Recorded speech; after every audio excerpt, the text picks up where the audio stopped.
Two particles A and B, each carrying a charge Q, are held fixed with a separation d between them. A particle C having a mass m, okay, a particle C having a mass m and charge Q is kept at the midpoint of the line joining AB. If it is displaced through a small distance x being very small as compared to d, perpendicular to AB, then we have to find out the time period assuming that Q is smaller than 0, okay. And in the second case, if the in the above question C is displaced along AB, find the time period of the oscillation for Q smaller than 0. It should be actually equal to Q greater than 0. Why, we will see that later, okay. Let us first solve the first part, okay. That is, there are two particles A and B, okay, separated by a certain distance d. Along the midpoint, let the midpoint over here be O, okay. A certain particle is displaced by a distance c, okay, a distance c, okay. This distance will be equal to d by 2. This distance over here will be equal to d by 2, okay. So the since let us assume in the first case that the charge over here is negative, which is specified Q is less than 0. So it will experience force in the left hand side direction. It will experience a force in the left hand side direction, which is equal to F1, and over here it will experience force in the right hand side direction, which is equal to F2. Now F1 and F2 will be equal in magnitude, which will be equal to, if I write on the first part, F1 will be equal to F2, which will be equal to 1 by 4 pi epsilon naught small q capital Q divided by r square. Now this is equal to d by 2 and this distance is equal to x. So this distance will be equal to root of x square plus d square divided by 4, okay, x square plus d square divided by 4. So it is equal to x square plus d square divided by 4, okay. So this is the force experienced by the first particle, okay. This is the force experienced by the charge C, okay. Now both of them will remain same because the charge and the distance are same over here, okay. Now if I resolve this forces in the x axis, it will be equal to, if I say that this angle is theta, this will be equal to F2 cos theta, and this will be equal to F2, this will be equal to F1 cos theta. Since F1 and F2 are same and theta will be same on both the sides, so I can say that F1 cos theta and F2 cos theta will get cancelled out. So in the x axis the resultant is 0. But in the y axis, both of them, this will be equal to F1 sin theta, and in the y axis it will be equal to F2 sin theta. In the y axis, both of them will add up. So the total force acting on the particle will be equal to 2 times F1 sin theta, which will be equal to, if I substitute this value, it will be equal to 2 into 1 by 4 pi epsilon naught small q capital Q divided by x square plus d square divided by 4 the whole square, okay, d square divided by 4, okay, no square over here, into sin theta. Sin theta is equal to opposite upon hypotenuse. Opposite over here is equal to x, opposite to theta over here is equal to x, and hypotenuse will be equal to root of or x square plus d square divided by 4 the whole raised to half, okay. If I simplify this value, and this force will be negative. Why negative? When I displace it upwards, okay, when the x is upwards, the force experiences downwards, and similarly when I displace it downwards, the force experience will be upwards. So it will be equal to negative. So if I simplify this part, it will be equal to negative 2 divided by 4 pi epsilon naught small q capital Q into x divided by x square plus d square divided by 4 the whole raised to 3 by 2, the whole raised to 3 by 2, okay. Now in this case, if I compare it with the standard equation, f is equal to minus kx, or I can say that f is directly proportional to minus x in this case, because small q capital Q x and d by 4 remains constant over here, okay. That is small q capital Q d by 4 and 1 by 4 pi epsilon naught remains constant over here, okay. So since force is directly proportional to minus x, okay, since force is directly proportional to minus x, I can say that the particle will perform simple harmonic motion, okay. So in that case, comparing it with f is equal to minus kx, the k will come out to be 2 divided by 4 pi epsilon naught, okay, into small q capital Q divided by, now x square. Now before we compare this, okay, understand that x is very small as compared to d. So x square plus d square raised to 4, d square by 4 will approximately equal to d square divided by 4, okay. So first of all we will do this approximation, then we will compare this part, okay, d square divided by 4 raised to 3 by 2, okay.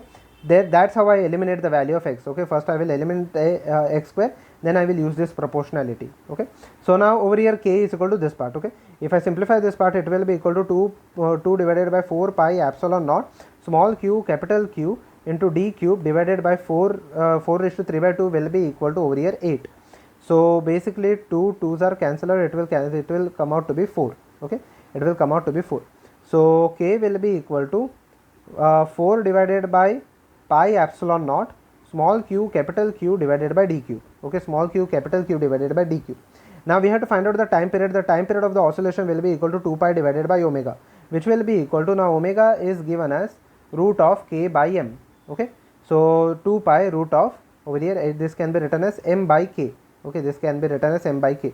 So 2 pi root of m will remain as it is. K over here will be equal to 4 divided by pi epsilon naught small q capital Q divided by d cube.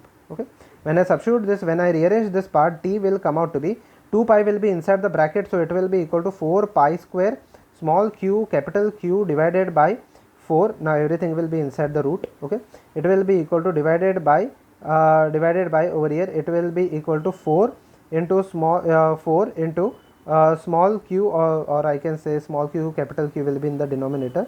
Okay, I can say that the small q and capital Q will be in the denominator. It will be equal to 4 pi square m small q capital Q, d cube will go in the numerator, d cube will go in the numerator. Okay, and pi epsilon naught will also go in the numerator. 4 and 4 will get cancelled out. So the time period will be equal to root of pi cube epsilon naught m d cube divided by it will be equal to so it will be equal to, okay, 4 will get cancelled out. Okay, it will be equal to small q into capital Q. Okay, it will be equal to small q into capital Q. This will be the value. Okay, this will be the value of the first time period. Okay, now for the second time period it is given that the charge C is displaced along the line of AB. So in that case, let us say this is A, this is B over here. Okay, both are carrying charge Q. Okay, separated by a distance d, and there is a center part, and now the C, which is a charge Q, is separated by a distance x. In order to perform the simple harmonic motion, this should experience a force in the right hand side direction. This will only happen if Q is greater than 0 or Q is a positive charge. Okay, so over here in the question there should be a correction that Q should be a positive charge. Okay, otherwise it will not perform any simple harmonic motion, it will simply keep on moving towards the A. Okay, now the force experienced due to this will be equal to, now F1 will be due to the, over here due to the charge A, it will be equal to 1 by 4 pi epsilon naught, okay, into small q capital Q divided by, now this distance, entire distance is equal to d by 2, this distance over here is equal to x, so this distance will be equal to d by 2 minus x. Okay, so it will be equal to d by 2 minus x the whole square, and F2 over here will be equal to 1 by 4 pi epsilon naught, the same value. The distance between the charge C and this charge will be equal to d by 2 plus x. Okay, so which is equal to small q capital Q divided by d by 2 plus x the whole square. So F1 plus F2 will be equal to F1 plus F2, or in this case it will be equal to F1 minus F2, because the first charge over here is pushing the C in the right hand side direction, F1, and the second charge over here Q, the second charge at B, is pushing the charge in the F2 in the left hand side direction. Okay, so the total charge, so the total force experienced by this charge will be equal to F1 minus F2, which will be over here equal to 1 by 4 pi epsilon naught, small q capital Q will be constant, it will be equal to 1 divided by d by 2 minus x the whole square, minus over here it will be equal to 1 divided by d by 2 plus x the whole square.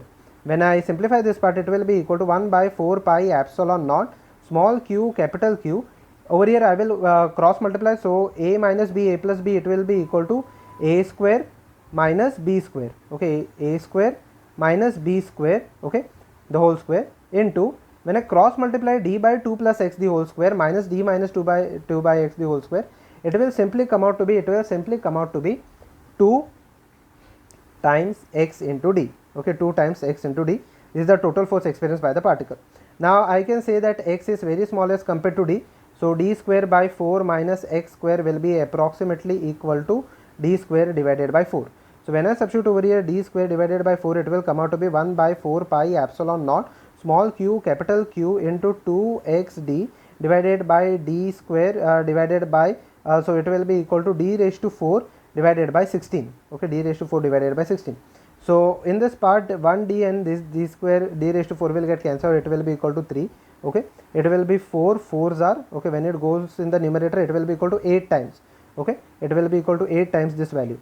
So it will be equal to 8 divided by pi epsilon naught, it will be equal to 8 divided by pi epsilon naught into small q capital Q divided by, okay, small q capital Q into x, okay, or minus x in this case, divided by d cube. Okay, so if you see over here, if you see over here, if I compare it with the standard equation, f is equal to minus kx, f is equal to minus kx, k will be equal to 8 divided by pi epsilon naught small q capital Q divided by d cube. Using the same formula, t is equal to 2 pi root of over here m by k, okay, which will be equal to 2 pi root of m divided by k. K will be equal to 8 divided by pi epsilon naught small q capital Q divided by d cube, okay, small cube capital cube divided by d cube.